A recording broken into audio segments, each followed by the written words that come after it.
il est 6h40. Le palmarès des prénoms qui seront donnés en 2020 a été dévoilé. Emma, Jade, Gabriel, Raphaël. Pour en parler, votre invité, Mathieu Béliard, Patrick Simon, chercheur à l'INED, l'Institut national d'études démographiques.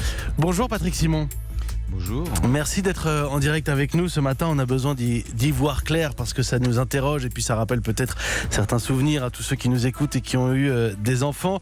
Quand on choisit un prénom, c'est devenu naturel de chercher à plaire à tout le monde? Oui, c'est pas très original, hein, mais les goûts changent. En fait, on a toujours voulu plaire à tout le monde pour différentes raisons, mais là maintenant, c'est vrai qu'on cherche des prénoms qui peuvent correspondre à plusieurs types de champs culturels, de sonorités, plaire à sa famille, mais aussi respecter un certain nombre de traditions parfois, ou s'inscrire dans un flux international. Alors il y a plusieurs éléments, vous avez donné beaucoup d'informations en une phrase, c'est parfait. D'abord le côté culturel, je pense évidemment au couple mixte, je sais pas, un musulman et une catholique de tradition, un juif et une musulmane par exemple. Et là il faut trouver un prénom qui va plaire aux deux familles, aux deux cultures, qui va pouvoir être porté facilement par l'enfant. Oui, il y a eu beaucoup de négociations dans les couples mixtes autour des prénoms, parce que ça doit répondre à beaucoup de contraintes, ou en tout cas d'envie et de goût. Et donc effectivement, il faut que ce prénom puisse se véhiculer non seulement dans des traditions religieuses, mais aussi correspondre à des prononciations, parce que parfois, en fonction des langues, on n'a pas exactement les mêmes façons de... Il y a des prénoms qui sont très beaux à lire, mais qui sont difficiles à prononcer. Et donc il faut trouver des compromis entre les envies de l'un des membres du couple et celui de l'autre, et souvent ça peut provoquer quelques conflits. Il y a l'exception qui confirme la règle, évidemment, c'est le prénom Mohamed chez les garçons qui se hisse pour la première fois dans le top 20. J'apprenais même en préparant cet entretien que c'est le prénom le plus donné aux garçons dans le monde. Oui, alors là il y a vraiment une tradition très très spécifique qui est que le premier-né dans une famille musulmane, garçon, va prendre ce prénom. Alors faut relativiser, le premier dans le top 20, quand vous regardez le chiffre à quoi ça correspond, c'est 2000. Oui, mais ça correspond en fait à 2200 prénoms, 2200 personnes, garçons, qui portent ce prénom l'année dernière. Donc c'est significatif du point de vue de la proportion, mais par ailleurs ça n'est pas non plus une masse spectaculaire. Alors oui, c'est vrai qu'on continue à donner Mohamed à son garçon. Il faut savoir aussi que dans des familles, parfois on a plusieurs prénoms, c'est-à-dire qu'il y a le prénom pour la famille, il y a le prénom pour l'école ou pour la société. Donc on peut aussi jouer sur différents registres. On peut porter plusieurs prénoms, et utiliser plusieurs prénoms, parce qu'on est nombreux à avoir un deuxième prénom, troisième prénom, mais on les utilise jamais normalement. Oui, mais dans pas mal de familles immigrées, en tout cas historiquement, par exemple dans les familles juives, il y a toujours un premier prénom très de famille juive française, un premier prénom très très français, et puis un deuxième prénom traditionnel juif. Je sais pas, on pouvait s'appeler Marcel Mosché par exemple, et pour la famille on est Mosché, et puis pour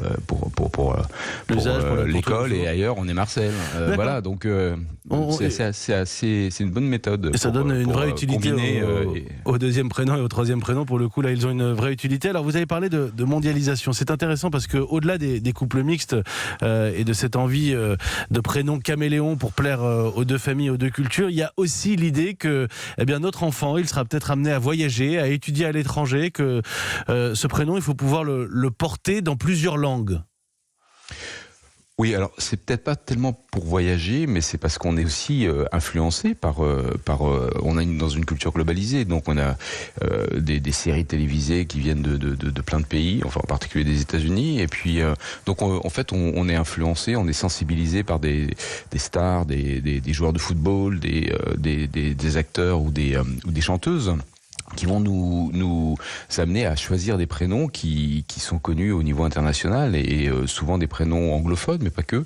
Et à l'arrivée, c'est vrai qu'on voit un marché international global du prénom qui circule et qui transforme aussi le prénom traditionnel qui est donné en France. Au-delà de la question du partage des cultures et même du prénom caméléon, quand je regarde à chaque fois ces classements de prénoms, alors pour les filles c'est Emma, Jade, Louise, le podium. Pour les garçons, Gabriel, Raphaël, Léo. Qu'est-ce qui fait que quand on choisit un prénom pour son enfant, on va chercher à être dans une certaine norme et non pas aller chercher un prénom original justement que personne ne porterait? En fait, curieusement, on a toujours l'impression d'être assez original. Et c'est au moment où notre enfant entre à l'école qu'on s'aperçoit que tous les autres enfants de la classe ont le même prénom. Et donc là, on est déçu, on se dit mince, moi qui croyais avoir trouvé la perle rare. On croit être original à la base, d'accord. Souvent, oui. Bon, on peut choisir le prénom que tout le monde porte, ça peut être délibéré, mais en fait, les pics de prénoms centrés sur les mêmes... Bon, par exemple, Léa qui est encore très donné. Au moment où les premiers donnent Léa, ils sont originaux, et puis très rapidement, ça plaît, et puis les suivants se rendent pas compte qu'en fait, ils sont dans un courant qui est en train de se construire, et puis c'est avec un décalage de 10 ans qu'ils s'aperçoivent que tout le monde s'appelle Léa. Mais... Donc ce type de dynamique-là peut influencer. Après, on peut avoir envie aussi de se conformer à des goûts collectifs, et ça c'est normal, on est très influencé par ce que font les autres. Et quand je vous écoute, Patrick Simon, je rappelle que vous êtes sociologue des prénoms, chercheur à l'Institut national d'études démographiques, je me dis mais c'est incroyable la quantité d'informations qu'il y a dans un prénom. Oui, surtout que ça nous suit beaucoup. Hein. Donc en fait, le prénom nous introduit auprès des autres, et puis on s'y habitue. Hein. Finalement, c'est le nôtre, donc ça devient une personnalité. Pour moi, par exemple, je m'appelle Patrick. C'est pas très très original dans ma génération. Aujourd'hui, ça l'est un peu plus, mais enfin, moi, je suis né dans les années 60. Je suis même un peu has-been. En fait, c'était donné beaucoup plus avant. Il y avait un film qui s'appelait Tous les garçons s'appellent Patrick de Godard, et de fait, c'est le cas. Bon, Patrick... Donc oui. Patrick Simon, oui, c'était. On peut même deviner votre âge presque à travers votre prénom aussi. Parmi ces informations, je voulais proposer à nos auditeurs un petit extrait du film. Le film Le Prénom 2012 de César, la pièce de théâtre d'abord bien sûr, et puis le film avec Patrick Bruel et Valérie Benguigui. Écoutez. On cherche un nouveau prénom. T'as une idée peut-être? Et pourquoi pas Joseph? C'est classique et joli. Ah bah non, Joseph, c'est pas possible. Pourquoi? Joseph Staline. Donc, au revoir Joseph. Au revoir Benito. Augusto. Au revoir Paul. Paul? Paul Pot. J'imagine que vous l'avez vu ce film, Patrick Simon. En fait, non. Même pas. Je trouve la séquence très bien. Écoutez, vous êtes sociologue des prénoms, en même temps le week-end de cinéma, vous n'allez pas forcément voir un film qui vous rappelle le boulot. Merci Patrick Simon, merci.